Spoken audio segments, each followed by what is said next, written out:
সকালবেলা যাই যে অফিসে ঘোষণা দিচ্ছে পরে কথা বলুন ঘোষণা দেওয়ার পর বলছে যে তোমাকে স্যালারি তোমরা পাঠাও সমস্যা নেই কিন্তু আমাকে স্যালারি দেয় না তারপর এই অফের পর তারা 23 তারিখে অফিস খোলা ফেব্রুয়ারি 23 তারিখে অফিস খোলার কথা ছিল আমরা সব কেটে গেছি কেটে দেওয়ার পর অনির্দিষ্টকালীন বন্ধ জানাই দিয়েছে কিন্তু আমাকে কোনো স্যালারি বা কোনো পাওনা দেয় না বা আমাকে কিছু জানানো কিছুই করে নাই যখন আমরা অফিসের সামনে যখনই যাই তখন কী করে প্রশাসনের লোকরা লাঠি চার্জ করে সামনে অফিসের সামনে খাড়াইতে দেয় না আবার কি করে আমাকে করা কাজ 4 লাখ কাজ বিক্রি করছে কিন্তু আমাকে একটা টাকাও আমাকে দেয় না বলতেছে যে দিব এই কথা বলার পরে আবার কি মালিক পক্ষ কোনো যোগাযোগ করে না আপনাকে কোনো পাওনা দানা আমরা দিতে পারবো না আপনাকে ব্যবস্থা আপনারা করিয়ে নেন এইটা বলার পর আমরা কান্দে ওই ওদিকে যত কাম করছে সব কাম গেছি মিউজিয়ামে আইছি ধর্ম ভবনে আইছি কিন্তু আমরা আইতে পর্যন্ত কিন্তু আমরা শুধু আমাকে দায়িত্ব আমরা ঢাকা শহর আইছি পোলাপান লাইয়া কিন্তু আজকে পোলাপানও যেগুলো বা আজকের আমার যদি 3 মাস চাকরি না থাকে তাহলে আমার বাড়ি এলা কি বলতে পারে আমার বাড়ি এলা বর্তমানে কইতেছে তোমার মাল জিনিস থেকে তুমি বাইরে যাও আমার মেয়ে বলতেছে মা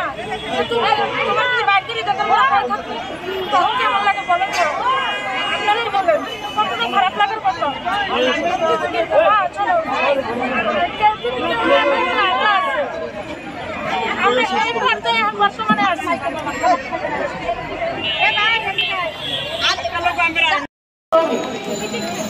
আমরা প্রতি মাসে রাস্তায় বসে বসে আন্দোলন করে বেতন পারি না স্কুলের বেতন দিতে বাচ্চাদের পারি না ঘর ভাড়া দিতে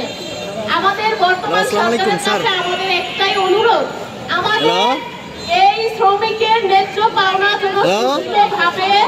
দেয় এই জন্য হ্যাঁ আসছি তো আইসে যে এখন আবার ইয়েতে আসছি ওই অ্যাডমিনিস্ট্রেটিভ ট্রাইব্যুনালের দিকে আসছি এই এখন ঢুকে আপনারা ফোন দিতেছি আমরা এই সেনাবাহিনীতে যারা চাকরি করি তাদেরকে যদি কেউ কিছু বলতে যায় ভালো মন্দ মামলা করে হামলা করে মারামারি করে আমরা এর কোনো সমাধান খুঁজে পাই না পুলিশের কাছে পাই না সেনাবাহিনীর কাছে পাই না এদের কাছে বলতে গেলে হেরা মারামারি করে আমাদেরকে অত্যাচার করে তো আমার বিনীত অনুরোধ যে আমাদের এই সমাধানটা জন্য এখনকার বর্তমান সরকার এগুলো একজনের হাতে দেন আপনি শুধু ওই মাইকের লাইনটা রাখেন আপনি শুধু মাইকেরটা রাখেন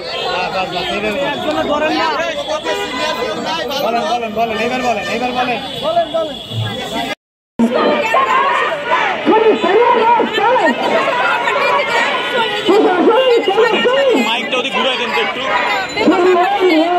কাউকে বলে মাইকটা ওইদিকে একটু ঘুরে দেন এমনি হাতে দিয়ে দেন হাতে এইদিকে একটু ঘুরে দেন এই হবে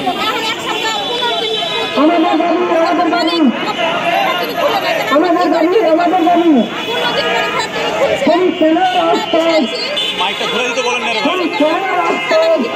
ভাই মাইকটা এইদিকে ঘুরে দেন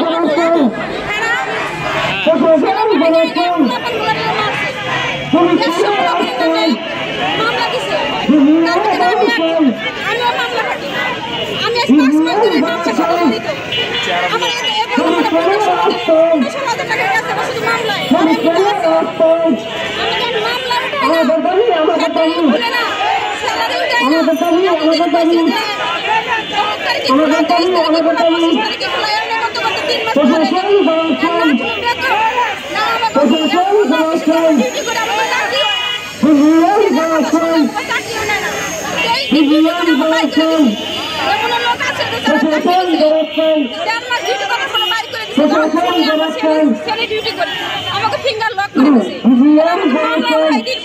আমাকে ফিঙ্গার ছাড়াই দিন আর আমি ফ্যাক্টরি যদি না চালাই আমাকে যেটা পাওনা দেনা আছে আমাকে এটা মিডিয়া দিক আমরা চাই না আমরা এতদিন এই জায়গায় আমি আর 10 বার আসা হয়েছে এবার দিয়ে আমার 10 বার আসা হয়েছে কিন্তু আমাকে মানে না সবাই আমরা সমাধান করতেছি কিন্তু লাস্টে সেনাবাহিনী সমাধান করে না ফেডারেশন সমাধান করে আমাদের হাতে বিজে মাছ করে রাখছে, তাহলে এখন আমরা কার কাছে যাবো? আমরা বাধ্য হয়ে রাস্তায়। কারণ আপনাদের কাছে আমার একটাই চাওয়া যে আমরা যারা আসি আমার কথা মনে করে ভাই বোনের মতো মনে করে সরকারের কাছে আপনারা একটু জানাই দেন, সরকারের জন্য আমাকে সমস্যা সমাধান করে কর্ম করে খেয়ে আসতে পারি।